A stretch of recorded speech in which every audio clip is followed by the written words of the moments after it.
Welcome.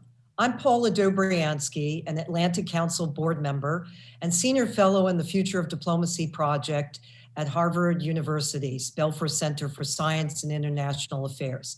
I'd like to welcome you to the latest edition of the Atlantic Council's Front Page, our premier live ideas platform for global leaders. Today, we have the very distinct honor of hosting US Senator Dan Sullivan from the great state of Alaska for a discussion on how to address the challenges posed by China. Senator Sullivan, thank you so much for joining us this evening. The senator sits on the Armed Services Committee, and prior to being elected to the Senate, he served as Alaska's Attorney General and Commissioner of the Alaska Department of Natural Resources. But let me share some insights about his background that's so relevant to today's discussion. He has worked for almost a quarter of a century on US-China relations in a variety of roles. And let me share a few. As a Marine, he was deployed in 1996, part of the 1st Marine Expeditionary Unit and as part of an amphibious task force to the Taiwan Straits. And this was part of the US response to Chinese provocations on the eve of the presidential elections in Taiwan. And also as an Alaskan Commissioner of Natural Resources and Energy, he traveled twice to China with the goal of seeking to cultivate their interest in Alaska's energy and natural resources. But it didn't end there. He also worked at the White House at the National Security Council during the George W. Bush administration. And I also had the great privilege of working with him at the State Department when he served as the Assistant Secretary of State for International Economic and Business Affairs. And in those capacities, the economic, trade, business, he also, in the executive branch, also had a great deal of involvement with the US-China relationship. So I have to say again, we are so grateful, Senator Sullivan, that you can join us. Today's discussion comes as US-China relations remain tense. China is the foremost geopolitical competitor to the United States since the Soviet Union. It presents a challenge across the domains of trade, technology, governance, and security. And on the other hand, collaborating with China is so important for tackling issues such as global health security, climate change, food security, peacekeeping, and more. Most recently, top US and Chinese diplomats engaged in a rather tense exchange in Alaska, Senator Sullivan's home. And in fact, he was also in Alaska as these meetings took place. So it is very fitting that today's discussion was organized by the Atlantic Council Scowcroft Center for Strategy and Security, which has played truly a key role in shaping the Council's efforts to develop strategies for addressing the China challenge. Most recently, the Atlantic Council released the longer telegram toward a new American-China strategy. This is an anonymously written Atlantic Council strategy paper that calls for US strategy toward China to focus on the fault lines among President Xi Jinping and his inner circle, and to strive to change their objectives and behavior, and thus their strategic course. The paper has already started to shape policy debates around China as it drew widespread attention and conversation among foreign affairs strategists. This is part of a growing body of China strategy work from the Scowcroft Center. In fact, if I may mention, last year, Steve Hadley and I had written a strategic insights memo that focused specifically on the China-Russia relationship.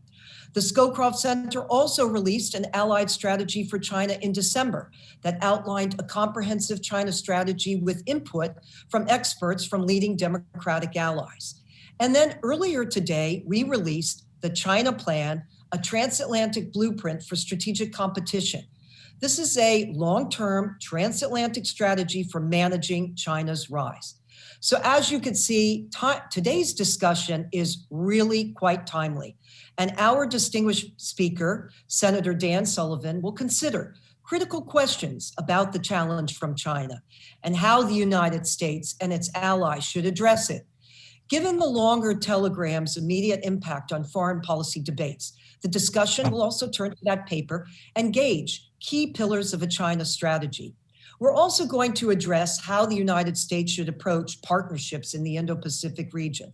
And finally, I have to mention, because it's a crucial issue, this evening's conversation will also address the subject of energy policy, an issue that clearly is important to Alaska and the US economy more broadly, and an area that the Senator has been deeply engaged in. So like all of you in our audience, I am very, very eager to hear how Senator Dan Sullivan presents his insights and analysis of strategic implications of the China challenge and how to formulate the most effective response. So I'd like to now turn the time over to Mr. Fred Kemp, our president and CEO of the Atlantic Council, who will be moderating the discussion. Over to you, Fred, and welcome. Thank you so much, Paula. I am so blessed to have the Atlantic Council board members that we have. Paula Dobriansky has been one of our finest civil servants over time. Thank you so much for that, Paula.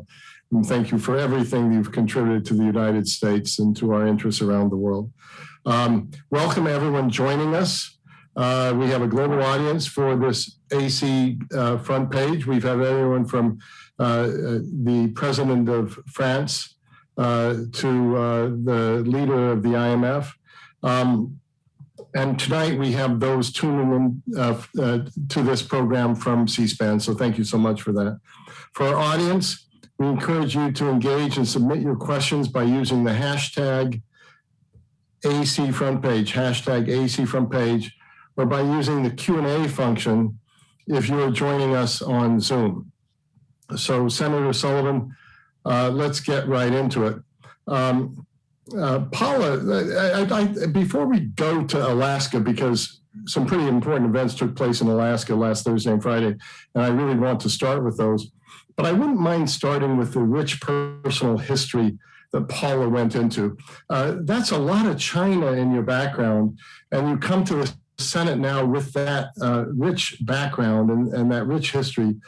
Give us a little bit of a feeling as you went through that background, the Marines, the State Department, the various positions you've had in Alaska, how these experiences of China have shaped you to put you in the position you are in today. Great. Well, thanks, Fred. And I appreciate the question. And I really appreciate the great work of the Atlantic Council. Paula, thank you for the very kind introduction, and to the Atlantic Council and all the great members working there. Thanks for your great work, whether it's the longer telegram that you just put out. So I'm really looking forward to reading the document that you just published today. So I want to begin just by thanking you and letting you know it's a real honor to be able to say a few words. And really, you know, we're all in this together, right? I learned from all of you, from what you're producing, all your experts, and hopefully we can all talk about some of the issues and concerns that we have. So maybe I'll mention that about issues and concerns, Fred, as it relates to my background. As Paula mentioned, you know, I was first in the region as a US Marine. This is almost 24 years ago, deployed as part of the 31st Marine Expeditionary Unit, but it was at the height of the Taiwan Strait crisis. Now they refer to that as the third Taiwan Strait crisis. The ship that I was on actually was the ship that was ordered to run the Taiwan Strait at the height of that tense moment to show American commitment, American resolve. A lot of people think that was an aircraft carrier. It was actually an amphibious assault ship. Looks like a carrier. It had Harriers, helicopters, and about 1,100 Marines and a couple thousand sailors. So it was showing American commitment to a very important ally, Taiwan. But look, my experience, I think in many ways is similar to so many others who have dealt with the Chinese for a long time. As Paula mentioned, I worked at the NSC. You know, I travel a lot with our then US Trade Representative, Bob Zellick, one of the most strategic thinkers on China, probably in our government. I was recalled by the Marines again for a year and a half, when mostly to the Middle East. But when I came back, I was one of Secretary Rice's assistant secretaries of state. And I was the lead State Department official on what was then called the Strategic Economic Dialogue, that Secretary Hank Paulson led for the United States in China. And then as a state official, as Paula mentioned, trying to get the Chinese to be more interested in my state's economy.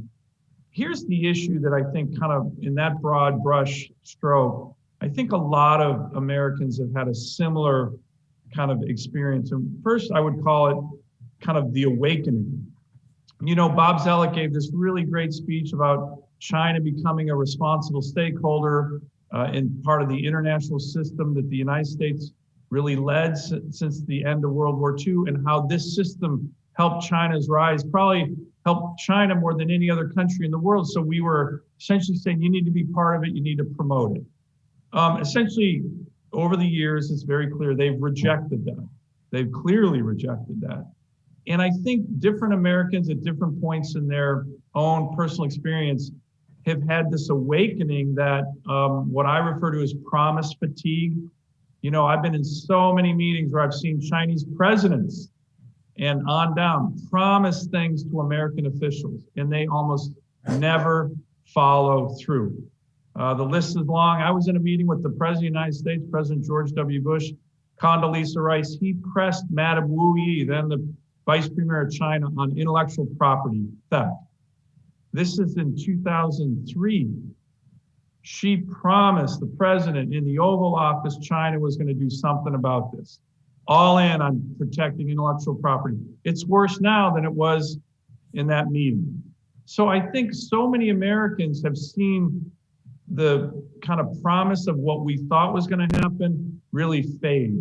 And to me, what I did when I came to the Senate 6 years ago was I started giving speeches about China and how we need to focus on China. And to be honest, I was surprised how little there was in terms of a focus. The good news is you can't give that speech now. Everybody in DC is focused on China. I think the Trump administration, their national security strategy, their national defense strategy was a really important beginning to that.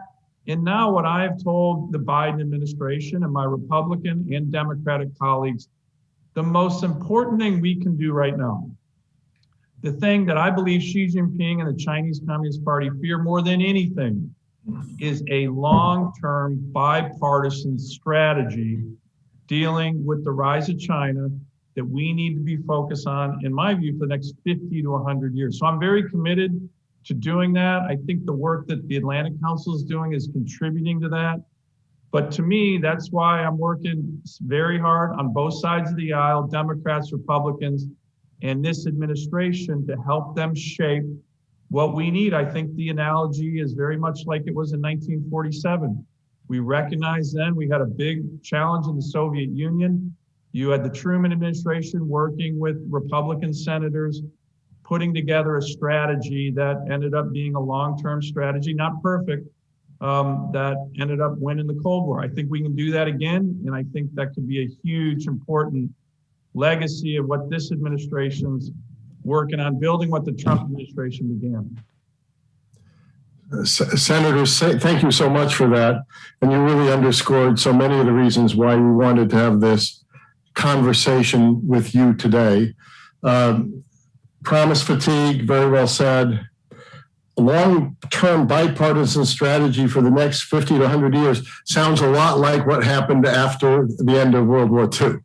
And so thank you so much for that. So long-term strategy, 50 to 100 years, but it starts with what happened Thursday and Friday in Alaska. And I promise our audience, we didn't plan this knowing that Senator Sullivan would be in Alaska with the U.S. principals on the first important meeting of the Chinese-U.S. relationship under the Biden administration. But you were there. Hotel I've spent some time in, the Hotel Captain Cook, shut down for 10 hours of meetings over Thursday and Friday. You met with the U.S. principals after the meeting. Can you give us some insight into what you think that meeting produced? Is it a bad start for the relationship, a good start for the relationship? Is it the beginning of this longer struggle you're talking about? Well, look, I think it was a realistic start to the relationship, and that's what we need. We need a realistic assessment of what our differences are, what the challenges are. I would say, though, there's no doubt that that meeting was about as chilly as the Alaska air outside, which was nice and chilly winter day on Thursday and Friday. So, but in my discussions, I had a good long discussion with Secretary Blinken, the National Security Advisor Jake Sullivan, Kurt Campbell, who's the top China official on the NSC. You know, from my perspective, I actually like the way in which Jake Sullivan talks about dealing with the Chinese. He mentions this issue of making sure we're doing it from a position of strength. This is actually, interestingly enough, this is how Dean Acheson talked about dealing with the Soviet Union, Fred, in the period in which you and I were just talking about. That's what he said. I think Jake Sullivan has in many ways pulled that from that moment in history, which is a good analog from my perspective, an important one. So I think, first of all, of course, we were proud that the first meeting was in Alaska, but I think it was important to show it was in Alaska. It's on American soil, but for those of you who have been to Alaska know, we are in many ways an Asia Pacific state. You know, Xi Jinping loves to use this phrase, Asia for Asians, which is kind of a subtle way to say, America, get out of here. Well, here's the fact. We've been in Asia as a nation in many ways for over 200 years. My state, where I live, Anchorage, is closer to Tokyo than it is to Washington, D.C. We are an Asian nation. That's a given. But the one thing that I think is critical when they talk about the administration, how we can deal with China from positions of strength. What I've been pressing them to do, and a lot of this they're already doing, but first of all is our political divisions. The Chinese clearly, if you read open source materials, if you read the intel, they think they're rising and we're declining in large measure because of our political divide. My own view, I like to read a lot of history. You know, we've had political divisions since the beginning of the Republic. They're just always on display because we're a democracy and it's very transparent. Trust me, the Chinese have political divisions, which is the whole point, one of the big points of the longer telegram. They just try to hide them. But I do think that all of us, and I mean the key Republicans, Democrats, working with this administration, coming together on China, which is starting to happen. There's no doubt about it. And I actually think that is something that the Chinese fear. They recognize in many ways that we are now finally awakened to the challenge. And I would call it a bipartisan awakening. So that's a position of strength that we all can work on, senators, members of this administration. Let me give you a couple others, and I'll touch on them, and I'm sure we'll probably go into more detail. Allies. We are a ally-rich nation. Our adversaries, China certainly is ally poor, and clearly one of the most important strategic advantages we have over China is our network of alliances, the work to deepen the alliances that we have and expand them. And I will commend the Biden administration on their meeting with the Quad recently, the leaders meeting with the Quad, and then prior to this meeting with the Chinese, meetings in Japan, in Korea, with the Secretary of Defense, with the Secretary of State. The Secretary of Defense then went on to India. I was honored that he gave me a call yesterday to give me a readout of those meetings. So I think they did a really good job stepping up this important position of strength. And I think the Chinese know that it's a huge vulnerability of theirs. Two others, though, that I think the administration needs to signal on where they're going to be, because it's not clear. As a matter of fact, I would say there are internal debates within the Biden administration on these. One is our military strength. I'm a member of the Armed Services Committee. I still serve in the Marine Corps Reserves myself as a colonel. We have to make sure we are continuing to rebuild our military. The second term of the Obama-Biden administration cut defense spending by 25%. Gutted readiness. I used to chair the readiness subcommittee on the Armed Services Committee. We have to build back on our military, particularly what's called the Pacific Deterrence Initiative. The Indo-PACOM commander testified in a top secret hearing 2 weeks ago and an open hearing 2 weeks ago. I attended both. He is saying that we have to fully fund this Pacific Deterrence Initiative that was passed in the NDAA last year. I was a co-sponsor of that. We need to do that. And we also, importantly, and I know we're going to talk about it, need to take advantage of this great strategic opportunity we have in America with regard to energy. We are the world's energy superpower now, largest producer of natural gas in the world, largest producer of oil in the world, largest producer of renewables in the world. This is an enormous strategic comparative advantage we have over the Chinese, particularly in Asia, and moves, which you're starting to see in the Biden administration, to unilaterally restrict American energy production makes zero sense for jobs, for the environment, for our foreign policy and national security. And I have been strongly encouraging all of them to take advantage of this, not to undercut it. So I did not envision we would get into energy this early in the conversation, but of course it's a natural. That was a terrific answer. I want to get to a bunch of other issues, but since you're on energy, I'm going to tee up a question from Ambassador Dick Morningstar, who was the founder of our Global Energy Center and former Special Envoy on Energy for the State Department. You know him well. But before he asks his question, let me ask mine. In January, you did criticize the Biden administration's decision to issue a temporary moratorium in oil and gas leasing in the non-wilderness coastal plain of the Arctic National Wildlife Refuge and revoke the 2070 presidential permit authorizing construction of Keystone XL pipeline.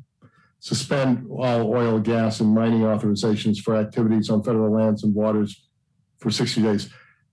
Can the Biden administration have it both ways? Can it compete with China the way it wants to compete on China, be a global leader, and at the same time take these energy actions, which are understandable considering the desire for an energy transition, a cleaner energy future? But what is your answer on that? And then I'll turn to Dick Morningstar after that.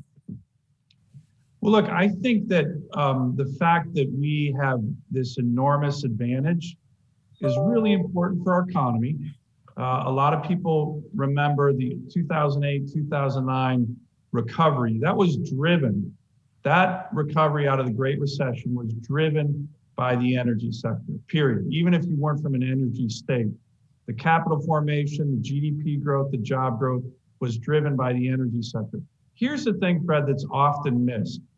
We have the highest standards of energy production in the world, by far. I used to be in charge of it in Alaska.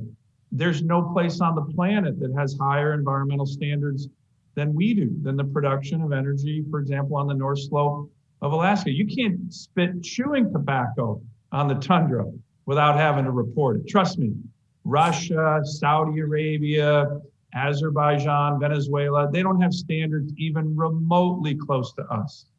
So if you need energy, which of course we do, why wouldn't you produce it in the place with the highest standards in the world? America, Alaska. Why wouldn't you do it with regard to American energy workers? These are really good jobs. And why wouldn't you do it in a country like ours where it gives you a comparative advantage? If we are exporting, for example, LNG to our allies, Japan, Korea, India, the thing that the Biden administration misses, not all of them, trust me, I've talked to pretty much every one of them. Our country reduced greenhouse gas emissions from 2005 to 2017 by almost 15%. That's more than any other major economy in the world by far. How did we do that? It was primarily the revolution in natural gas. If you want to reduce global greenhouse gas emissions, to me, and trust me, we're going to be putting some material out on this. I'd love to come brief the folks at the Atlantic Council. It's a plan that's going to be very data-driven. The best way to do that from a global perspective is get clean burning Alaska natural gas or clean burning lower 48 natural gas to our allies, to the Indians, heck, in my view, even to the Chinese if they want to purchase it. That will do more to reduce global greenhouse gas emissions than almost anything you can imagine. So it is a win, win, win, win with no downside. The idea that you would unilaterally constrict the production of American energy, putting Americans out of work during a recession. And if you do that, all we're going to do is import more gas from Russia, from Venezuela, from Saudi Arabia. It makes no strategic sense. I believe that many members, senior members of the Biden administration, recognize this. There is an internal fight going on this issue. The president reportedly said in a meeting with labor leaders recently that he's all in on natural gas. So let's see. But I'm going to keep pressing this. It makes sense. And for a whole host of reasons, we should not be unilaterally disarming ourselves on this great comparative advantage that the Chinese know we have. And I think it, particularly in the Asia Pacific, is really important. Thank you for that. Ambassador Morningstar. Thank you, Fred, and thank you, Senator Sullivan, for your comments. And I really do agree with them. You know, we at our Global Energy Center published a report just a few years ago where we emphasized the importance of LNG exports as a national security tool. And certainly exporting LNG gas to China is important. Liquefied natural gas to China is important for the United States, ultimately important for Alaska. As you pointed out, I mean, we have a lot of issues with China right now. Is the question of exporting gas to China, is that an issue that can be compartmentalized and dealt with separately from other issues? Or do we have leverage and should we be tying it into other issues? How do you think that works? China will act in its interest, and hopefully it's in its interest that they want to import natural gas from the United States, LNG from the United States. Well, look, Ambassador, thanks for your question. And, you know, when I worked at the State Department on the BTC pipeline that I know you played a critical role in, but that was another example of Caspian Energy working with our allies in a way that helped energy security, but was a hugely important geostrategic move that the United States did to undercut the Russians. And so to me, energy plays a huge role, and you are the really, you know, foremost leader on that policy. I want to thank you for that. Thank you. But to your question, my view would be the opportunities that we have to export Alaska LNG. You know, my state's been exporting LNG to Asia since the late 60s. A lot of people forget that. We were essentially really the first exporters of LNG anywhere out of Cook Inlet in Alaska to Japan in the late 60s.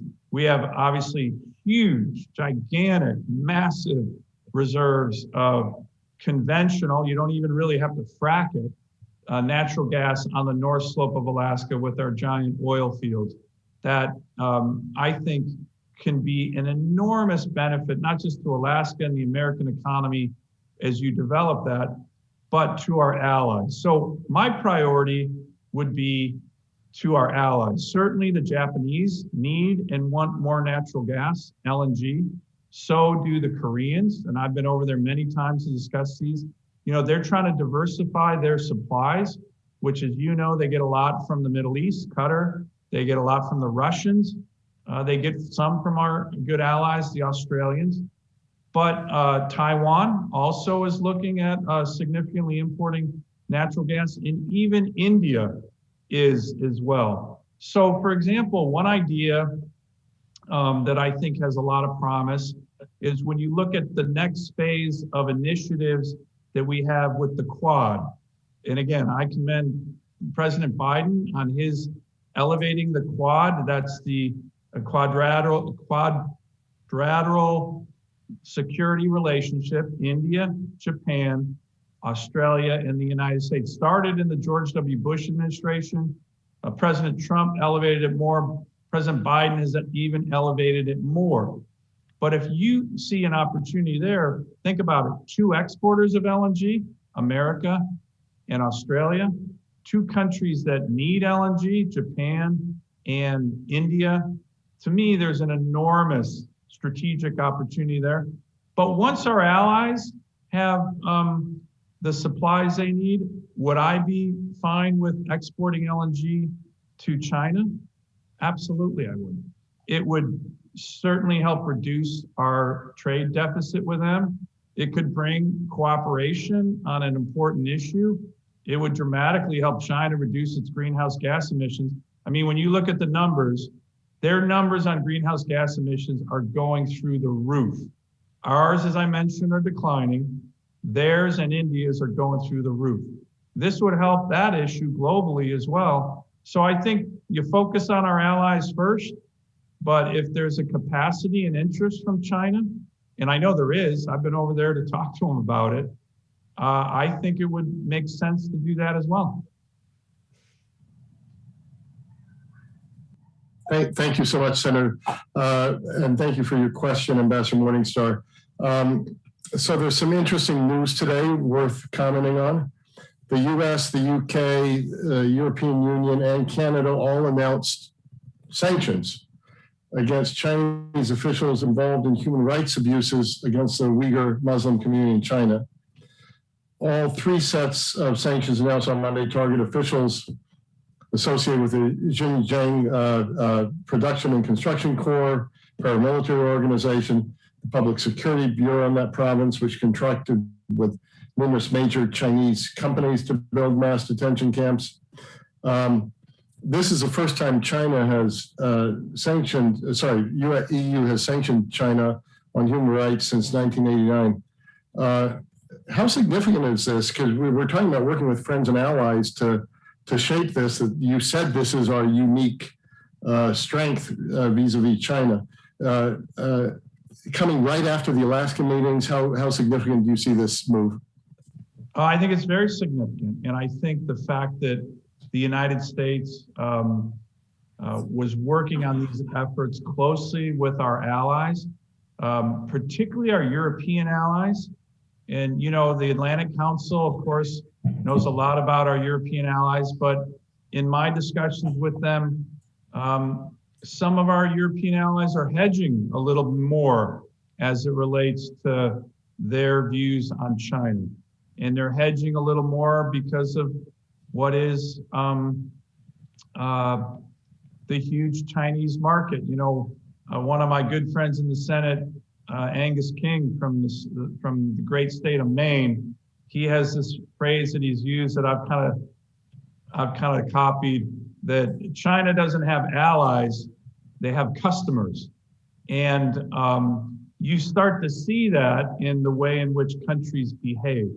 Because let's face it, if you just look at another really, really important ally of ours, Australia, China has been singling them out in many ways with economic coercion, almost an economic blockade on some of their key exports. And I think it's really important as we work with our allies to get them to work with us on these kind of issues, which are not easy to make the decision to do them, given the leverage China has over countries with regard to its market. But from the US side, I think it's also important that we stick up for our allies. And I think our allies appreciate that. I'm sure it's not a surprise to all the people participating today that the Secretary and Jake Sullivan and Kurt Campbell in their meetings raised the issue of the Canadian hostages, the 2 mics as we're calling that, and the issue of economic coercion as it relates to Australia. So that's what means, that's the importance of working with our allies. But I think the announcement today that it had broad in getting the EU on board on some of these issues, as you mentioned, Fred, it's not been since 1989 since that happened. That's right. It's a real important development. And again, it's an area where the Chinese are very vulnerable and they know it. When you saw their leadership on live TV lecturing Americans, lecturing the world about their, quote, democracy, they don't have a democracy. We all know that. And human rights.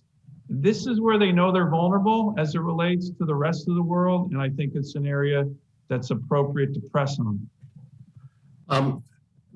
Such a good answer.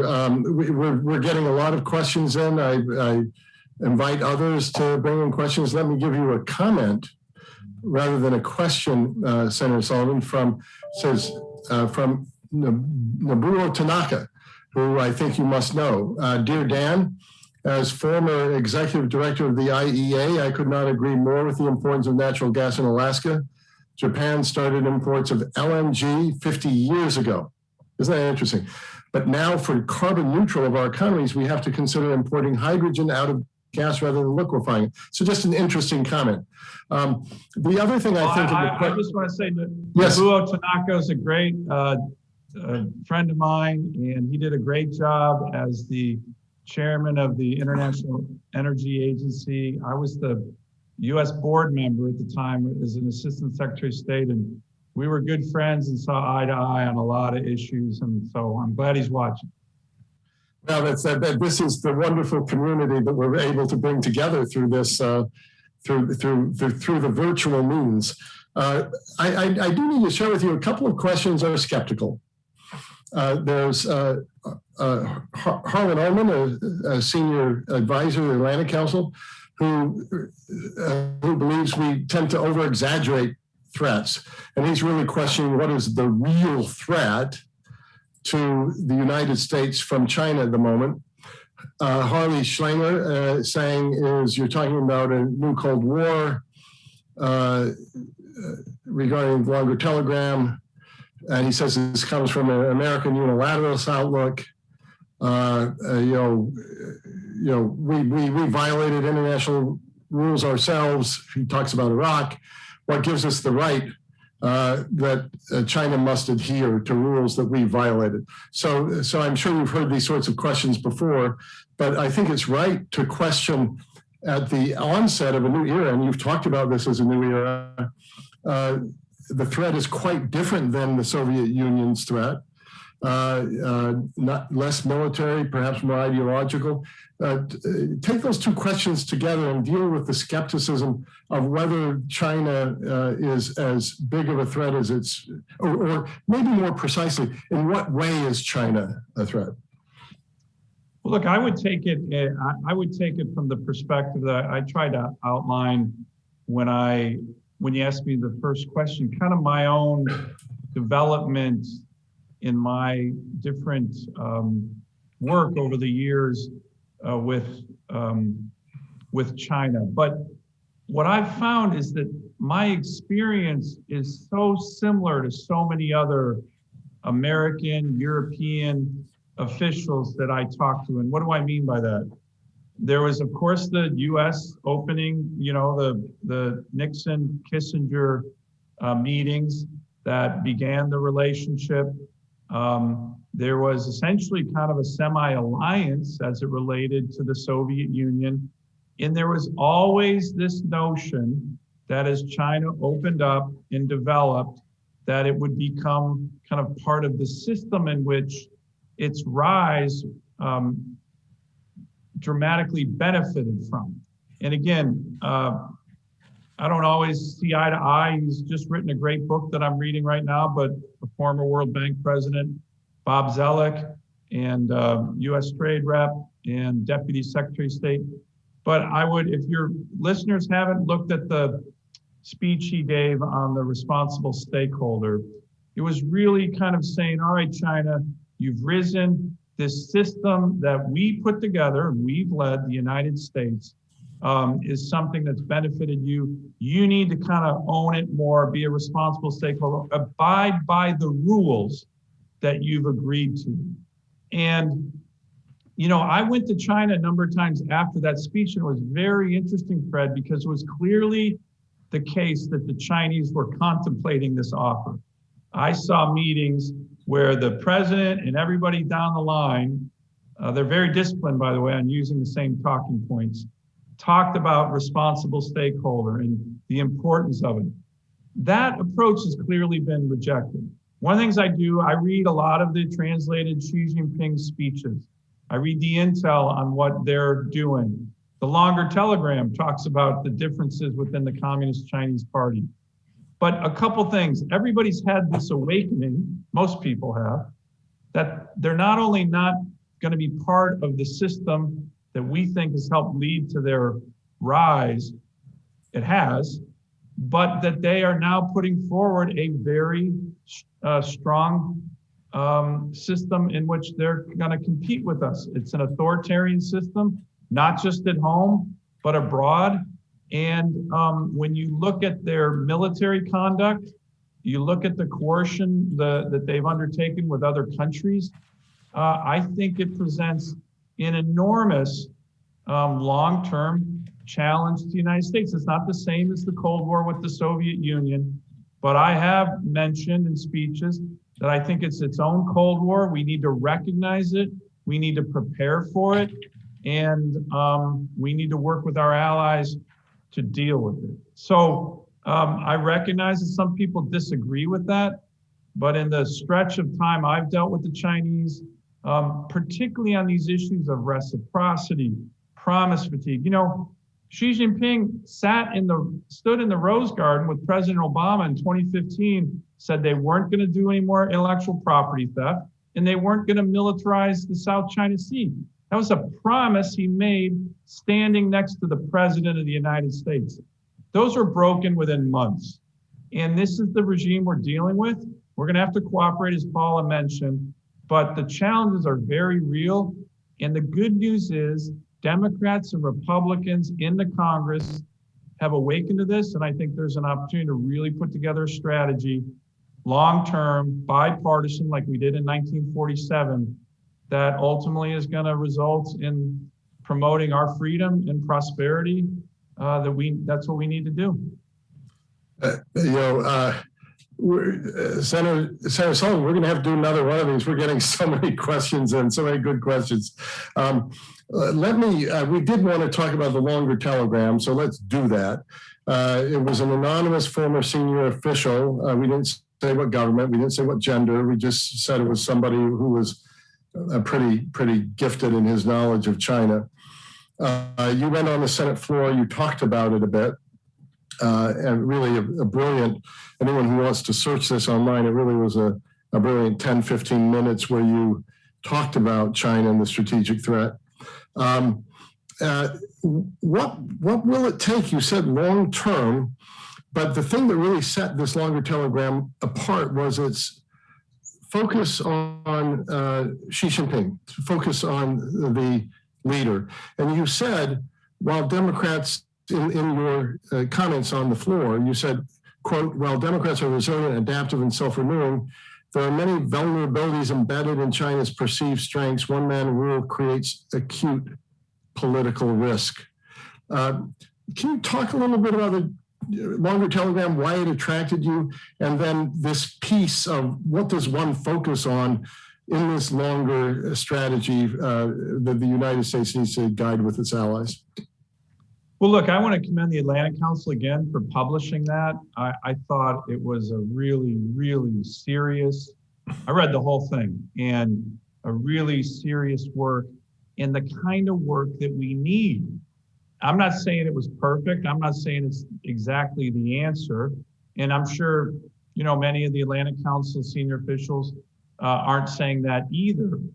But what I've found is that, again, I'll just give a little bit of my kind of time in the Senate. When I got to the Senate, as I mentioned, I was very surprised. This was 6 years ago. I'm just starting my second term. But I was very surprised how few people, senators, were talking about China. It was Al-Qaeda, it was ISIS. And don't get me wrong, I'm a Marine. I've spent time out in the Middle East. I understand the threat that those countries have posed. But it was really surprising to me how off the radar screen the rise of China was and what we were trying to do about it. So what I've done, I've given a number of speeches, but when I've seen things that I think were very noteworthy, I've gone down on the floor and said, hey, look at this. My colleagues, Democrats, Republicans, take a look at this. I did that. You might remember there was an Atlantic piece by Professor Graham Allison at Harvard about the Thucydides trap. This is before he wrote the book called Destined for War. Right when that was published, I read that. I said, this is good. I'm not sure I agree with it 100%, but it's good stuff. So I went down on the floor and I talked all about Graham Allison's Thucydides trap, Atlantic piece. I'll tell you a really interesting story. I was second year in the Senate. I think because my senior Senate leaders of John McCain was a really big mentor of mine, knew that I cared a lot about these issues. I gave that speech and I was on the Thucydides trap, and I was invited to a meeting right after to meet with Xi Jinping. He was in meeting with Senate leadership. And somehow I got asked to be in the meeting, even though I wasn't part of Senate leadership. Heck, I was 2 years in the Senate. And Xi Jinping looked at all of us, and a couple of my Senate colleagues had seen my speech. They said, hey, Dan, what were you talking about? I said, oh, it's this new article by Graham Allison. It's pretty good. I explained what the Thucydides trap was. Xi Jinping in this meeting with US senators said the number one thing we need to avoid is the Thucydides trap in the meeting. And I just given a speech on it. So I can't say I disagreed with him, but so when I saw the longer telegram, it struck me in very much the same way. As a matter of fact, you know, I was very honored that John McCain, before he passed, and we've lost a great American, of course, who knew Asia. He asked me to take over the chairmanship of the International Republican Institute. And in one of my first speeches as the new chairman, I said, you know, I think we're in this analogous period in 1947, and we need the strategic thinking that like came out of the long telegram, the Kennan one. So I've been calling for that. And when I saw what the Atlantic Council produced, I was immediately struck. And I read it, and then I decided I thought it was important enough to, you know, let my Senate colleagues know about it. A number of them have read it. But I thought the insight about focusing on the fractures within the Chinese Communist Party was very important. You know, some people have actually criticized that, saying, well, look, if you're given a speech and a strategy that's fully focused on trying to crack the leadership cohesiveness, that if China knows you're going to do that, it's not like you're going to get very far with them. But I think it raises a really important point that, you know, everybody talks about Xi Jinping's anti-corruption strategy, where all these senior leaders have been going to jail. Is it an anti-corruption strategy, or is it cleansing the leadership of his rivals? You know, I had, in one of my many trips to China, I met with Bo Xilai. That was a clear rival to Xi Jinping. He's now in jail for life. So it's clearly, I think, a vulnerability that they have. The other thing I thought that was really important about the longer telegram piece was how it says we need to be very clear about declaring what our red lines are and stick to them, and what our strategic interests are. Some people don't like that kind of focus. I actually think that it helps keep the peace, not the opposite way, if you're very clear on the articulation of what the strategic red lines are for the United States. And I thought the piece, the longer telegram, articulated those red lines and strategic interests very, very well. Senator Sullivan, thank you so much for that answer. We could probably talk an hour and a half on the longer telegram, an hour and a half on the questions that are coming in, but I'm going to turn to Dr. Mian Oh, the director of our Asia Security Initiative in the Scowcroft Center. She sees to it that we keep our allies together, which isn't always easy in Asia. And Mian, Dr. Oh, let me turn to you for your question. Thank you so much, Fred, and thank you so much, Senator, for sharing your insight and experience. And I'd like to turn to you for a question about U.S. supply chain policy, which you have been a strong voice for reinvigorating it. Last fall, you called U.S. supply chain dependence on China outrageous and argue that China's calculated attempts to keep supply chain dependent on them has to stop. Last month, President Biden issued an executive order on America's supply chain to conduct the policy review in 2 phases of the targeted critical industries of semiconductors, batteries, rare earths, and pharmaceuticals. And we know that Biden administration said that it is looking for proactive, multi-stakeholder assessment and subsequent targeting of specific technologies as the key to a successful U.S. supply chain strategies.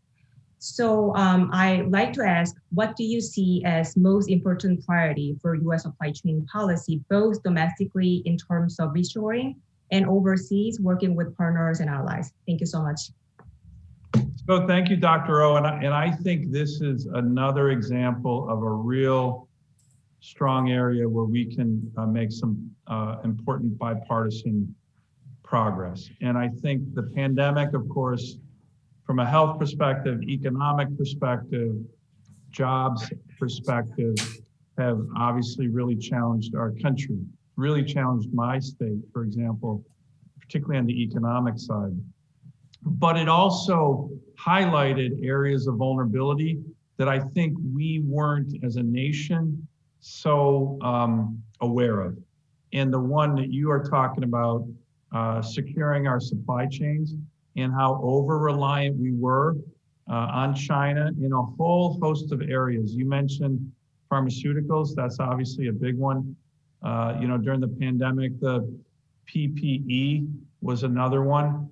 And it didn't help when the Chinese at certain points actually threatened us with their, they knew that they had a kind of comparative advantage relative to us and what we needed with regard to the supply chains. I'll tell you, when I saw, I forget which official talked about really trying to hurt us because they had that advantage, I said, that's the dumbest thing that guy could have done, but probably the best thing for America, because it wasn't an official like me saying we're vulnerable. It was a Chinese senior official saying, and here's how we're going to take advantage of you Americans during the pandemic. Outrageous, really stupid on their part, but that drove a lot of senators together on this issue. So I applauded the Biden administration's executive order. As you know, the Trump administration was very focused on this as well. I think one of the most important areas we need to look at, in addition to pharmaceuticals, is critical minerals. And this is rare earths, this is lithium, this is a whole host of critical minerals that we are over-reliant with regard to China. Some of these go into our defense systems, F-35s and other things. Some of them go into the areas of renewable technology, cell phone technology. And here's the thing, we have a lot of these. By the way, as recently as the 1980s, the United States was some of the biggest producers and processors of these critical minerals.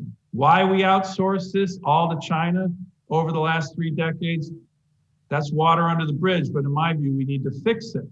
And the reason I'm starting to see bipartisan support, I had a provision in the NDAA every year that I could never get passed. And last year, I got it passed. As a matter of fact, I got it overwhelmingly passed in the committee, and it became part of the NDAA. It's a 10-year strategy to get us off reliance on China with these strategic and critical minerals.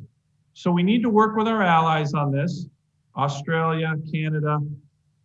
But again, I give credit where credit's due, but I push back a little bit. The Secretary of Commerce, just in the last couple of days, had meetings with Canadian suppliers, essentially kind of saying, hey, you guys can supply us with all this. Well, we'll get some from Canada, but you know what? We need it from America too. My state's got plenty of strategic and critical minerals. If we could just get permitted, which has been difficult, if we can just get, and I'm going to be a little political here, some of the more extreme environmental groups who don't allow you to produce or mine for anything in America with their litigation, it hurts us.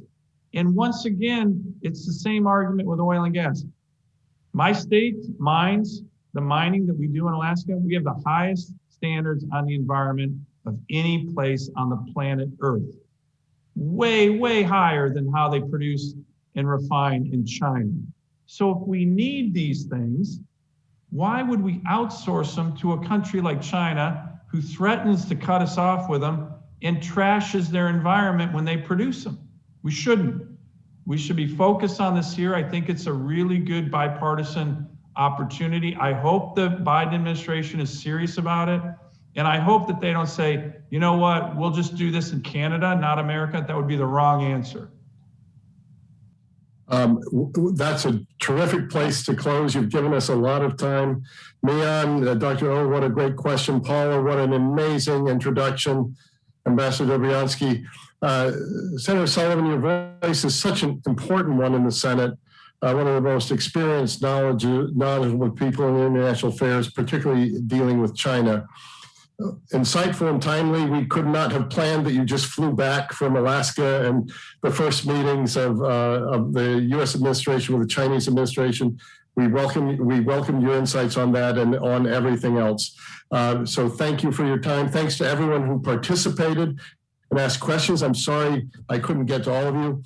We look forward to seeing you in the next edition of Atlantic Council Front Page, which is this Thursday at 4 p.m., featuring the President of the Republic of Colombia, Ivan Duque, and U.S. Senators Roy Blunt and Ben Cardin, some colleagues of yours, Senator Sullivan. So thank you again, and please join us for the next AC Front Page. Thanks again, Fred. Keep up the great work, Atlantic Council. Thank you. Thank you, Senator.